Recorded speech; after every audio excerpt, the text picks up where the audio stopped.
स्वागत है आपका गणित की क्लास, गणित के वीडियो में। आज मैं आपके बीच में हूँ एक बहुत महत्वपूर्ण टॉपिक के साथ, लघुगणक के साथ। इसका व्यापक उपयोग है, बहु क्षेत्रों में इसका इस्तेमाल होता है। रसायन विज्ञान, अर्थशास्त्र, भौतिक विज्ञान, तमाम क्षेत्रों में इसका इस्तेमाल होता है। हम आज जानते हैं लघुगणक की पेशी। लघुगणक किसे कहते हैं, इसको थोड़ा समझें। एक एग्जाम्पल पर हम विचार करते हैं। अगर 2 to the power 4, इसे हम पढ़ते हैं 2 to the power 4। इसमें दो आधार अंक है और ये जो ऊपर है इसे हम लोग घात अंक कहते हैं। घात है, घात का अंक है, पावर, एक्सपोनेंट। इसका विस्तार करते हैं। 2 2 2 2 2 2 2, इसका मीन्स होता है 60। अब इसको इस रूप से देखते हैं, 2 का पावर 4 बराबर 16। ये तो मुझे बहुत आसानी से समझ में आता है, लेकिन इसे पलटकर यह भी पूछा जा सकता है कि 16 को यदि फैक्टर 2 के रूप में तोड़ा जाए तो कितने फैक्टर प्राप्त होंगे। 16 को फैक्टर 2 के रूप में, यानी 2 को फैक्टर बना के यदि तोड़ा जाए तो कितने फैक्टर प्राप्त होंगे। हम कहेंगे 4 फैक्टर। 2 के कितने फैक्टर हैं? 1 2 3 4। जैसे 3 के 3 फैक्टर 3 3 3 3 3 3 27, यानी 27 को यदि 3 के फैक्टर में तोड़ा जाए तो 3 बार प्राप्त होगा, 3 फैक्टर प्राप्त होगा। 2 का पावर 5 32।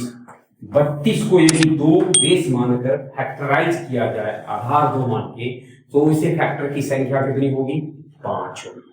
तब 32 को जान गए, 27 को हम जान गए, लेकिन यही जब बड़ा होता है तो उसको जानने में थोड़ा सा मुश्किलाहट होती है।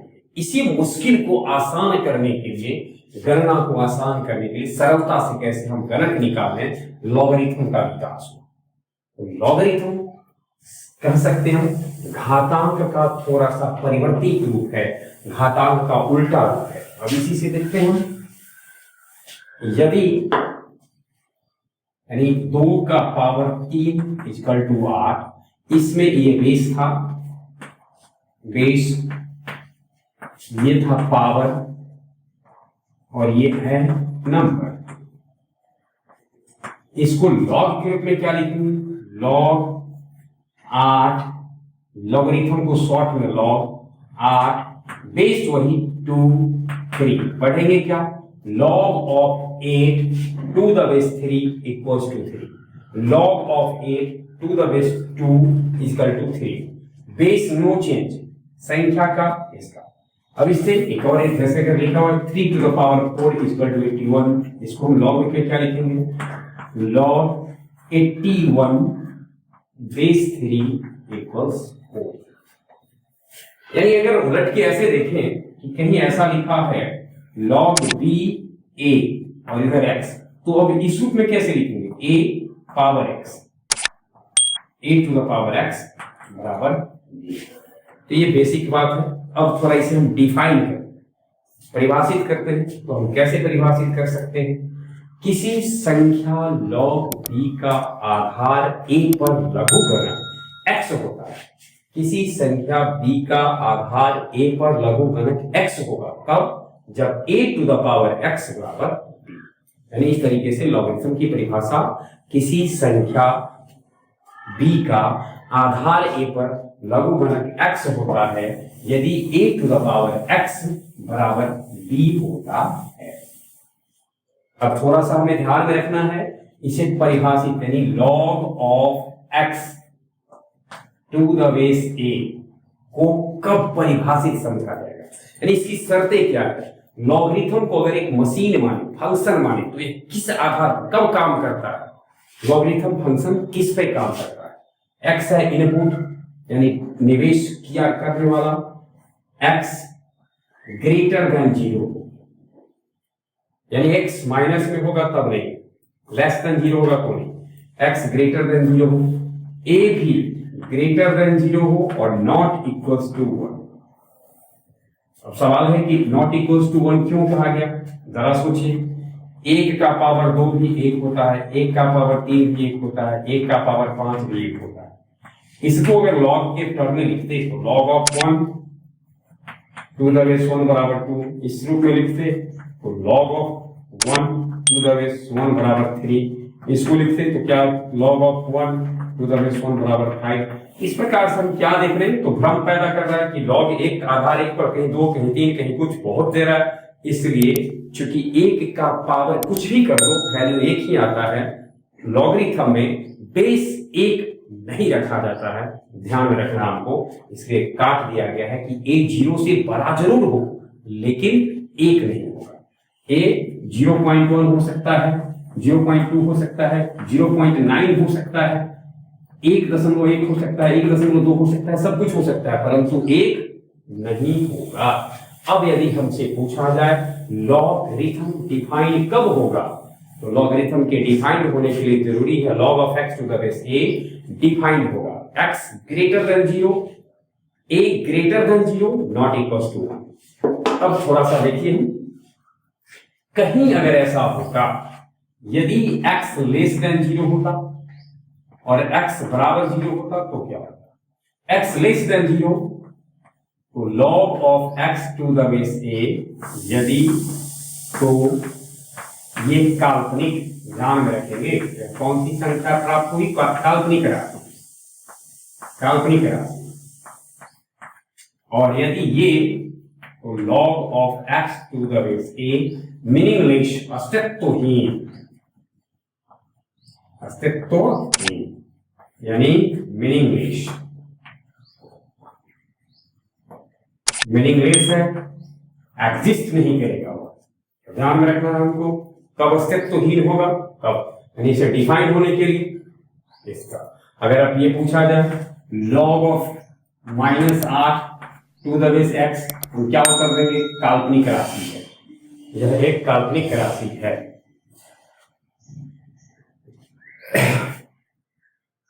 तो इस प्रकार से हमारा ये था लघु गणक का मूल बेस था, आधार, यानी लघु गणक परिभाषित कब होगा।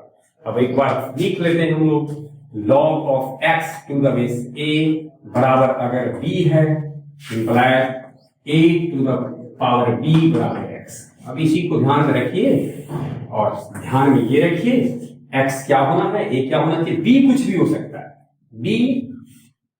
b का अभिप्राय माइनस में, प्लस में, कुछ भी हो सकता है, x हमेशा प्लस में, x ग्रेटर देन 0, a भी ग्रेटर देन 0 लेकिन a 1 नहीं, b कुछ भी, यानी y बराबर अगर हम लिखें log of x to the base a, तो देखिए थोड़ा सा चर्चा, इसकी चर्चा आगे करेंगे बाद में। ये अगर general form of logarithm, general form of logarithmic function है, तो x का जो जो वैल्यू आएगा वो डोमेन कहलाता है।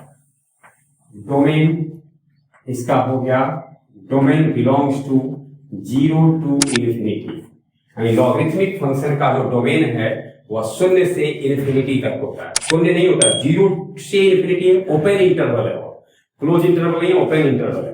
इसकी चर्चा हम लोग कभी बाद में करेंगे। और y जो होता है रेंज, यह बिलोंग्स टू r, यानी कि कहने का r यानी कि minus infinity two plus infinity. इसे याद रखेंगे, अभी फिलहाल थोड़ा सा ग्राफ खींचने में मदद पहुंचाएगा, लेकिन मुख्य रूप से हमें ध्यान में रखना था कि x always positive, a always positive, a not equal to 1, b may be positive, negative, any value. अब ये था बेसिक चीजें। थोड़ा सा एक दो एग्जाम्पल देखिए, अगर हमको 2 to the power 5 32, 3 to the power 4 81 log form में लिखना है तो क्या लिख देंगे इसका, लॉग 32 बेस 2 बराबर 5। थोड़ा एक सावधानी भी रखना है, लॉग के ठीक सामने 32 लिखते हैं और बेस को थोड़ा बीच में लिखते हैं। कभी कभी लिखने में लोग विद्यार्थी गलती करते हैं, यहाँ 32 ऊपर चला जाता है, 2 इधर आ जाता है, ये थोड़ा गलत होगा, थोड़ा नहीं गलत ही होगा, इसलिए ध्यान में रखना है। इसी तरीके से इसको कर सकते हैं। अगर कोई वैल्यू हमें निकालना है, सपोज कीजिए कि एक क्वेश्चन है, log 8 का वैल्यू ज्ञात करो 2√2 बेस पर। बेस क्या है? 2√2, और कह रहा है कि इसका वैल्यू हमें निकालना है। इतना बराबर आप x मान, कुछ भी मान लो, x मान, तो वो क्या जाएगा? 2√2 का power x equal to 8। Logarithm की परिभाषा से 2 पावर 1, 2 पावर 1/2 x, √2 के बदले 1/2, उधर 2 का पावर 3। अब इसको सेम बेस पर आप घात गुना में घात के अंक जुट जाते हैं, तो 1 में 1/2 जुड़ेंगे तो 3/2, तो 2 का पावर हो गया 3x/2 और इधर 2 का पावर 3। कंपैरिजन करेंगे तो इसे क्या हो जाएगा? 3x/2 बराबर 3, इसलिए x बराबर क्या हो गया हमारा? 2 × 3/3 बराबर 2। इतना बराबर क्या वैल्यू आ गया हमारा? 2। फिर इस तरीके से हमारा कुछ चीजें थी, जो बेसिक बातें अभी तक थी हमारी। अब हम लोग देखते हैं लघुगणक के प्रमुख सत्य को। तो हम लॉगरिथम का सामान्य गुण जो है उसे देखते हैं। सबसे पहले तो देखना है जिसका लॉगरिथम है वही बेस में, यानी किसी संख्या का उसी आधार पर लघुगणक 1 होता है। log of a to the base a बराबर 1। अब जैसे देखिए, अगर हमसे पूछा जाए log 5 to the base 5, तो वैल्यू क्या? 1। जो संख्या हो उसी संख्या का हो। लेकिन अगर हमसे ये पूछ दिया जाए log 1 to the base 1 बराबर क्या, तो कहेगा कि पहली बात x बेस 1 है, तो नियमतः सेम बेस पर 1 होता है, उसके अनुसार 1 होना चाहिए, लेकिन एक बेस ही नहीं होता, इसलिए ये मीनिंगलेस है, इट डज नॉट एग्जिस्ट। तो अब इसके बाद मुझे सोचना है,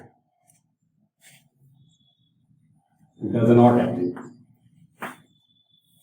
अब इससे आगे एग्जाम्पल देखिए, फिर log 7 to the base 7, एक यानी सेम बेस इसका हो, सारा चीज देखना है, बस केवल एक चीज हमें देखना है, 1 नहीं, 1 के लिए लागू नहीं होता है, क्योंकि लॉगरिथम का जो डिफिनीशन है उसके अनुसार बेस 1 नहीं होना चाहिए, बेस 1 नहीं होगा।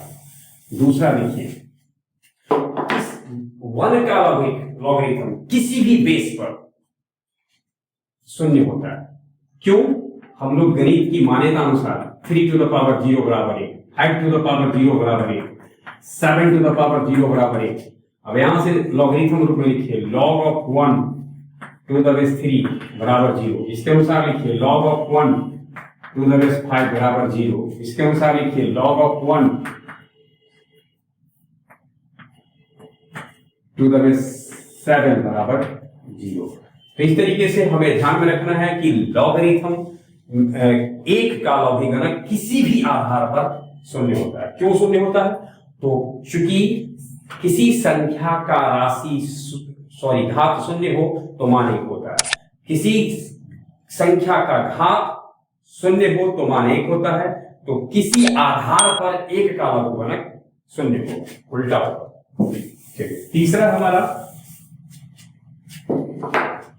a और पावर में है log of x to the base a, तो जो यहां संख्या होगी वही होगा x। इसको प्रूफ कर लेंगे, देखिए प्रूफ कैसे करते हैं। इतना तो हम मान लेते हैं log of x to the base a को कुछ भी माने p, इस आधार से क्या हो जाएगा a to the p बराबर x, और देख लीजिए यहां माने तो a to the power p बराबर x, तो कितना बराबर आएगा x। अब अगर हमसे पूछा जाए 2 log 5 base 2, कुछ सोचना नहीं है, आंसर हो जाएगा 5। 3 log 3 to the power log 8 base 3, answer होगा 8। अगला प्रॉपर्टीज हमें देखना है। अगला प्रॉपर्टीज कहता है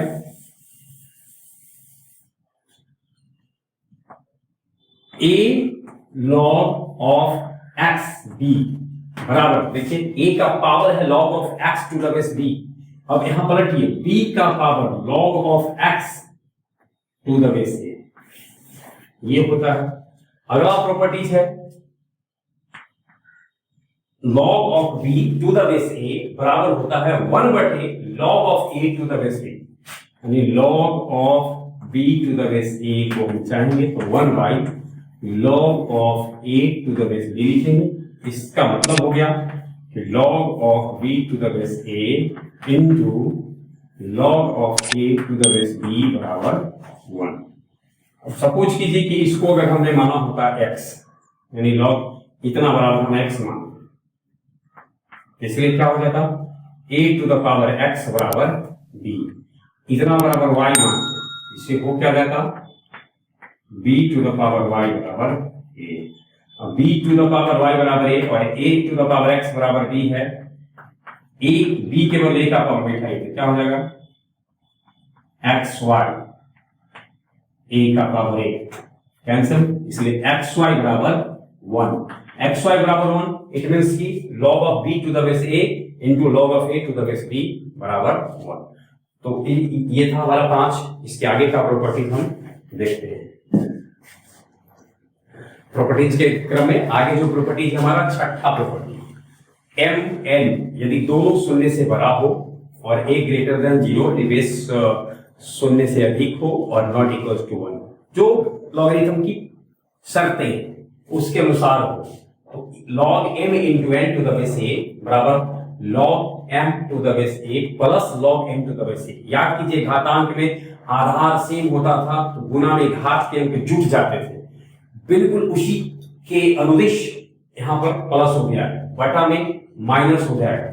a पावर m log, इसको देखिए log of m to the power n, log of m to the power n base में a है, इसे हम पढ़ेंगे क्या log of m to the power n to the base a, तो n से गुना हो गया है। जैसे अगर हमें ऐसे पूछा जाता log 3 का पावर 2 x, तो इसको हम लिख सकते हैं 2 log 3x। लेकिन जब बेस का पावर है a बटे p, बेस का पावर है m का पावर है, इसे हम क्या करेंगे log of m to the base a to the power p। इसमें था log of m to the power n, संख्या का पावर n था, लेकिन इसमें बेस का पावर p है, तो इस स्थिति में बेस भाग हो जाता है। ध्यान में रखना हमको दोनों सूत्र में बहुत सावधानी बरतनी है। संख्या रहे पावर में गुना हो जाता है, और पावर जब हो तो हमें ये ध्यान में रखना है कि ये log of m a to the power, base में a का पावर है, बेस का पावर p है, इसमें संख्या का पावर n है, इसलिए जब पावर बेस में हो तो भाग, संख्या में हो तो गुना।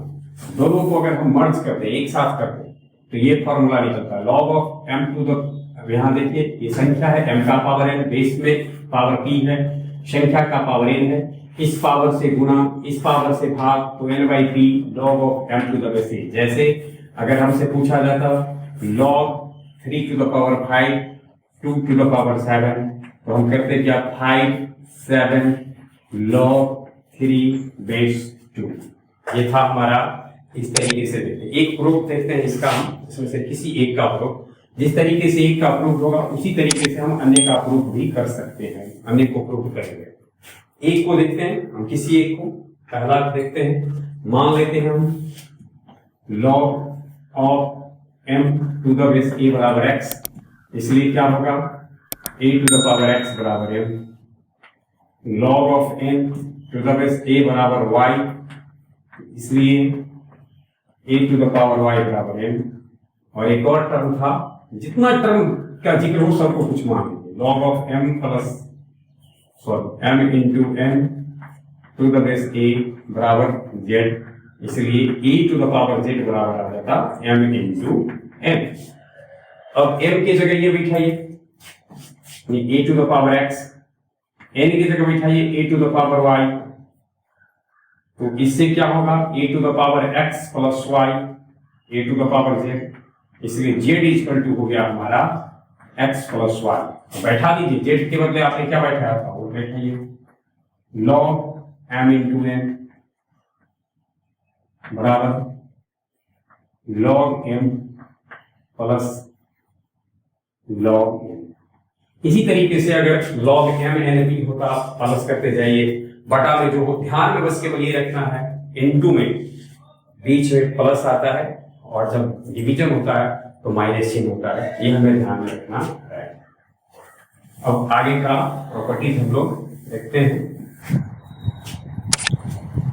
अब प्रॉपर्टीज अगला जो हमारा है उसको जब हम देखते हैं, दो राशि है x y दोनों शून्य से अधिक है, ये इसके लिए ही पहले बता दिया, लॉगरिथम डिफाइन हो इसके लिए है, दोनों और वो 0 से लेकिन x बड़ा है y से, तब अगर हम लॉगरिथम का कंपैरिजन करेंगे x बड़ा हो y से लेकिन दोनों बड़ा हो शून्य से, तब वो डिफाइन ही होगा log ऑफ x। अगर ये दोनों शून्य से छोट हो, अब सपोज कीजिए कि 7 8, तो अभी दोनों जो है वो 0 से बड़ा है, इसी स्थिति में हमसे पूछा जाए कि log of 8 to the base something कुछ भी a और log of 7 to the base a में कौन बड़ा है, तो ये बड़ा हम लिख सकते हैं। लेकिन अगर वो निगेटिव होता तब ये लागू ही नहीं होता, इसलिए इस बात का ध्यान हमें रखना है। शिमलगी, तब ये एक कंडीशन और था, a बड़ा होना चाहिए हमको किससे, 1 से, क्योंकि हमने कहा है कि a का जो रेंज है यानी बेस का जो है वो 0 से 1 तक, 1 से अनंत तक, लेकिन बीच में 1 नहीं होता है, तो 1 से बड़ा होने के लिए ये कंडीशन है।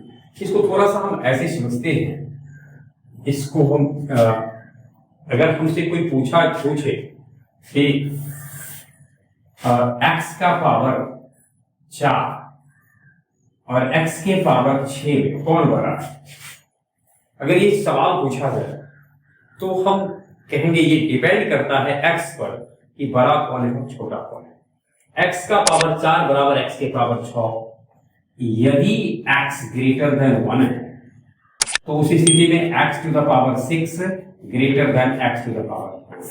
लेकिन जरा सोचिए, दोनों अगर 1 के बराबर यानी x बराबर 1 हो जाएगा तो 1 का पावर 4 1 के पावर 6, तो दोनों बराबर हो जाएगा। डेसिमल में हो, अब हमसे अगर हम इसको देखें 0.2 का पावर 3, 0.3 का पावर 3, अगर इसमें हमसे पूछा जाए 0.2 का पावर 5, तो पावर तो ज्यादा ये है लेकिन बड़ा राशि कौन है, ये हो जाएगा हमारा 0.0008 और वो क्या हो जाएगा 0.00032, तो इससे ये बड़ा हो जाएगा। तो ये डिपेंड करता है घात मतलब आधार क्या है। आधार यदि 1 से छोटा 0 से बड़ा है, आधार यदि 1 से छोटा 0 से बड़ा है तो पावर जिसका कम होगा वह राशि बड़ी होगी, लेकिन जो ही आधार 1 के बराबर आता है तो दोनों बराबर, और उससे जब बड़ा हो तो इसका, तो ये कहने का अभिप्राय है कि बड़ा होगा कि छोटा होगा कि क्या होगा वह x के नेचर पर निर्भर करता है। तो इस तरह से देखिए log of x to the base a, log of y to the base a बड़ा है कब, जब a ग्रेटर देन 1, और log of x to the base a, log of y to the base a से छोटा हो जाता है कब, जब 0 और 1 के बीच में a होता है तब। इसी तरीके से यहां हम देख लें, यदि a ग्रेटर देन 1 हो, log of x to the base a greater than p, तो सीधा a to the power p, x जो है वह बड़ा होगा a to the power p से। ध्यान में रखना है कौन, ये नहीं लिख देंगे a to the power p। फिर ये कब बड़ा हो जाएगा, तो जब इस स्थिति में आएगा कब बड़ा हो जाएगा। तो ये कुछ हमारा था प्रॉपर्टी जो इंपॉर्टेंट है वो। उधर देखिए log of a to the base b tends to minus infinity कब, जब b 1 से बड़ा हो और a टेंड्स टू 0 प्लस, यानी a धीरे धीरे धीरे धीरे शून्य की ओर हो रहा है, a घटते जा रहा है और b बढ़ते जा रहा है, b बढ़ रहा है 1 से बड़ा और a छोटा होते जा रहा है, तो उसका वैल्यू निगेटिव होता है। अब जरा सा देख लीजिए, अगर हमसे पूछा जाता log 0.0003, यहाँ कुछ भी फाइव है तो इसका सबका वैल्यू निगेटिव क्यों होगा, जैसे जैसे पावर और बढ़ाते जाएंगे वैसे और निगेटिव होगा। थोड़ा सा एक एग्जांपल देखते हैं, 1/10 के पावर 1, 1/10 के पावर 2, ये हो जाएगा 0.1, ये होगा 0.01। अब इसका अगर हमको लॉगरिथम निकालना होता, log 1/10, तो इसको हम लिख सकते थे 10 का पावर -1 भी, इतना बराबर हो जाता हमारा क्या, पावर में -1 1/10 बेस में क्या 10, इसमें भी देखिए बेस 10 यानी इसको क्या लिख सकते थे, 1/10 के पावर 2 को हम लिख सकते हैं 10 के पावर -2। तो इससे हम कर सकते हैं क्या, log of 10 to the power 1/100 base 10 बराबर क्या, -2। तो 1/100 का मतलब क्या है, धीरे धीरे धीरे वो घटते जा रहा है, ये घटते जा रहा है, टेंस टू 0+, यानी शून्य नहीं है, शून्य से कुछ ज्यादा है लेकिन घट रहा है, कम रहा है। 1/100 को हम लिख सकते थे 0.01, 0.01 तो वह माइनस में आते जा रहा है, यानी -3 -4 इस तरह से बढ़ते जाएगा। तो ये हमें ध्यान में रखना है कि जब हमारा उसमें b 1 से अधिक हो, b 1 से बड़ा हो, b 1 से छोटा होगा, तब ये रूल्स लागू नहीं होगा, b 1 से बड़ा होना चाहिए। सिमिलरली उसी तरह से है, इसमें b 1 से बड़ा हो और a टेंड्स टू इंफिनिटी, तो इसका मान इंफिनिटी की ओर जाएगा। ये हमारा इस प्रकार का था। एक जो इंपॉर्टेंट प्रॉपर्टी जिसके बाद है, प्रॉपर्टी नंबर 10 होगा, वो है base change rule. Base change rule, इसका इस्तेमाल बहुत होता है। बेस चेंज रूल का इस्तेमाल कैसे करते हैं, इसको जरा देखिए। पहले है यह रूल क्या, log m to the base a बराबर p। यहां क्या बेस देख रहे हैं, a बेस को हटाकर हम कुछ दूसरा बेस लाना चाहते हैं। दूसरा बेस कोई भी, सपोज कीजिए कि बेस लाना चाहते हैं, इसको हटाइए, अभी फिलहाल ये है, इसका बेस है हमारा a। बेस a को हटा के हम बेस चाहते हैं b लाना। b बेस लाने के लिए क्या होगा, log of m to the base b बटा log of a to the base b। देखिए क्या किया गया है, इसका पहले m का लॉगरिथम लिया गया है बेस b पर, फिर a का लॉग लिया गया है बेस b पर। यही कहलाता है बेस चेंज रूल। अब सपोज कीजिए log 8 बेस 3 है, इसको हम बेस 2 पे लिखना चाहते हैं, तो क्या लिखेंगे, log 8 बेस 2, नीचे में देंगे log 3 बेस 2। तो जिस आधार पर करना हो उसको हम इस तरीके से करते हैं। इस फॉर्मूला को हम अगर देखें तो इसको हम ऐसे भी लिख सकते हैं, log इसको मल्टीप्लाई करते हैं, m a इंटू ये ऊपर जाएगा मल्टीप्लाई log a b बराबर हो गया log of m to the base b। थोड़ा गौर करें इस पे, m बेस a, यहां जो इसका बेस है वो संख्या में चला गया है, बच गया ये और ये। इसको थोड़ा एक जनरल फॉर्म देखिए इसका, जैसे अगर हमने लिखा log b a log c b log d c। अब इसको हम चाहते तो क्या लिख सकते हैं, यहां देखिए, फिर इसकी संख्या है, अगला का बेस है, ये संख्या है, अगला का बेस है, तो ये cancel cancel cancel cancel rules नहीं है लेकिन हम समझने के लिए करते हैं।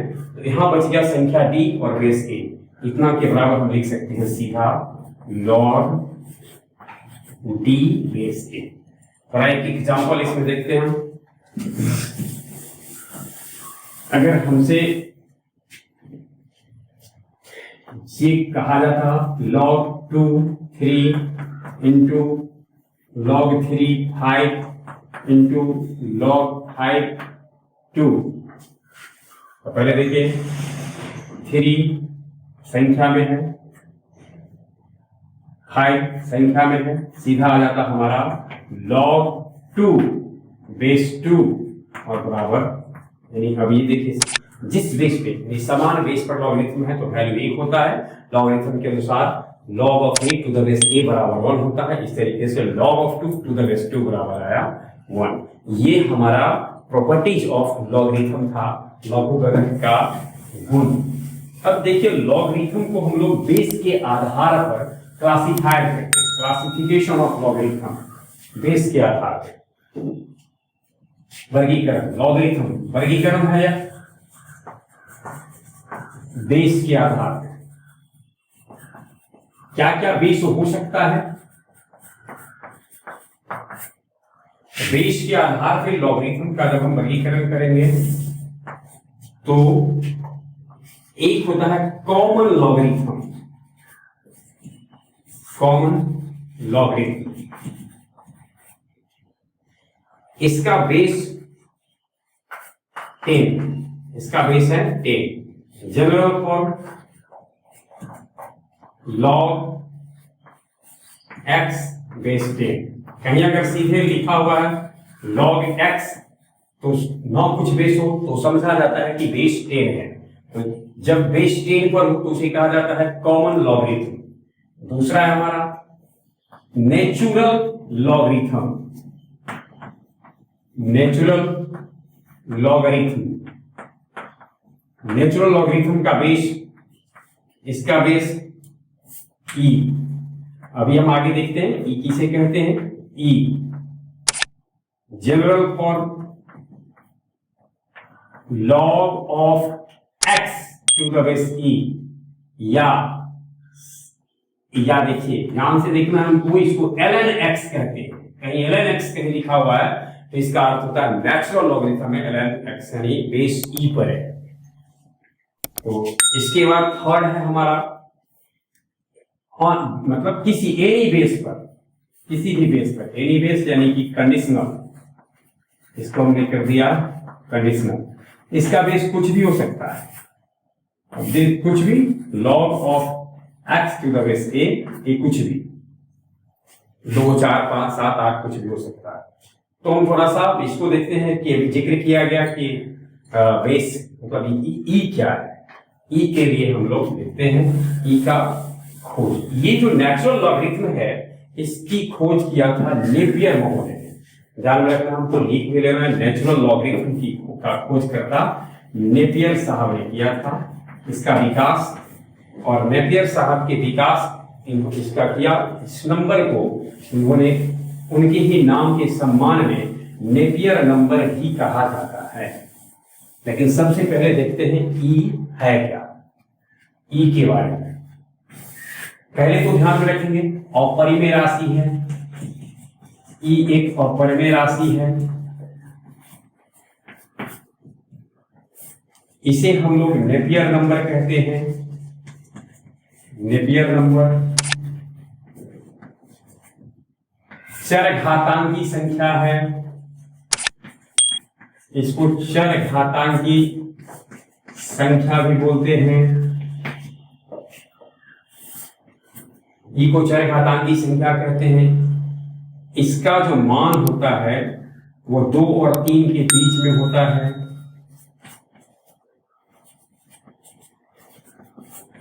टू 2.2875 के अप्रॉक्स होता है।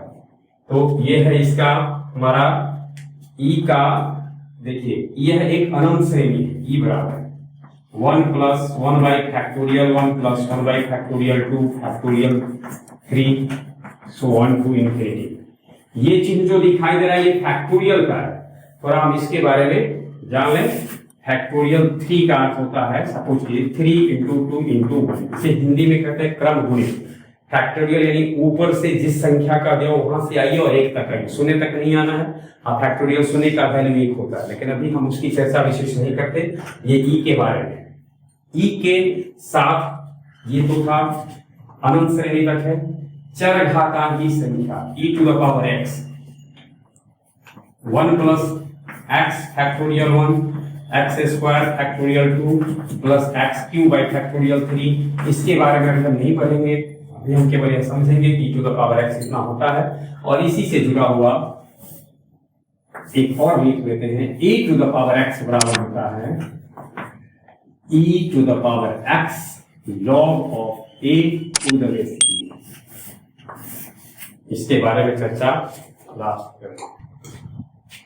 तो थोड़ा सा पहले हम सुधार लेते हैं। ई का वैल्यू जो है और 2 और 2 और 3 के बीच में होता है, लेकिन जो इसका सबसे नियरेस्ट वैल्यू है वो है 2.71828। अब इसके बाद हम लोग ग्राफ देखते हैं लॉगरिथम का। तो लॉगरिथम का ग्राफ में हम लोग पहले जानते हैं कि ग्राफ में एक्स एक्सिस जो होता है वो डोमेन होता है और वाई एक्सिस रेंज एक्सिस होता है।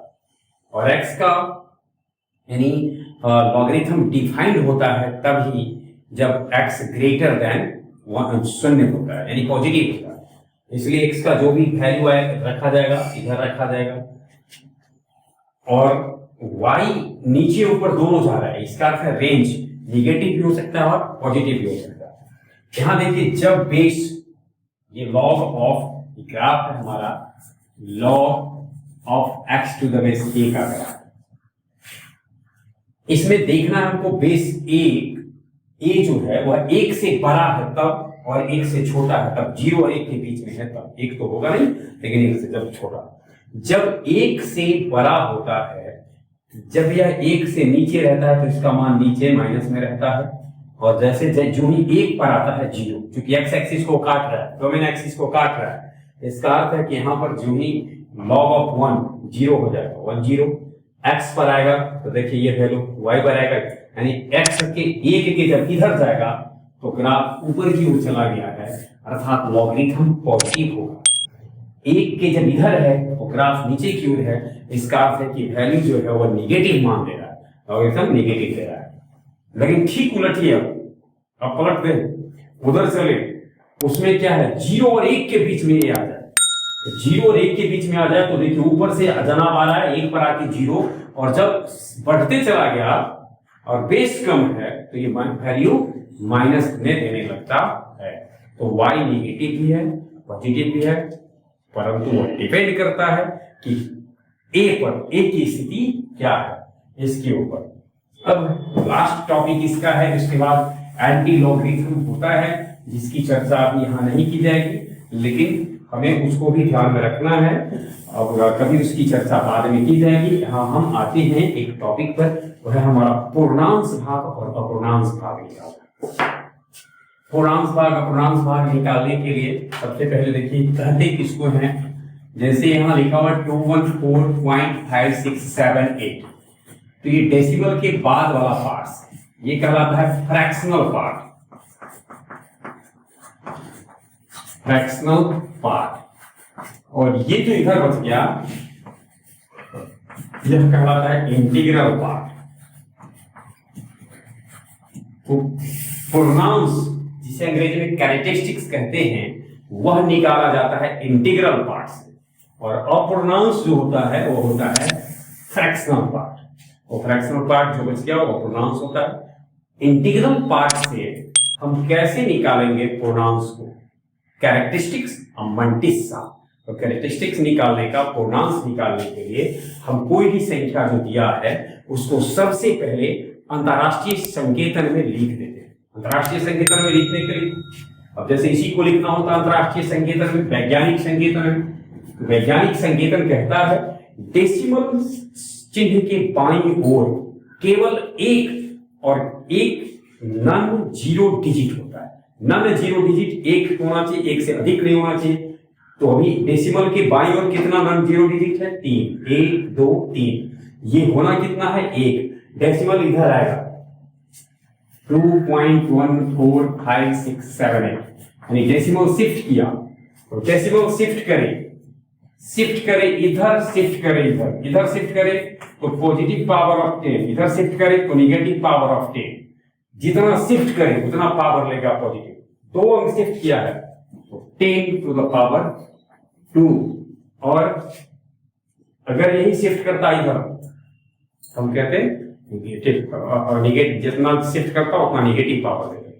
अब इसका पूर्णांश कितना हो गया, तो सबसे पहले हमने कहा कि कैरेक्टरिस्टिक निकालने के लिए करना क्या है हमको, पूर्णांश निकालने के लिए वैज्ञानिक संकेतन में लिखिए, पूर्णांश हो गया इसका 2, और तब जो 10 का पावर आ जाए वही।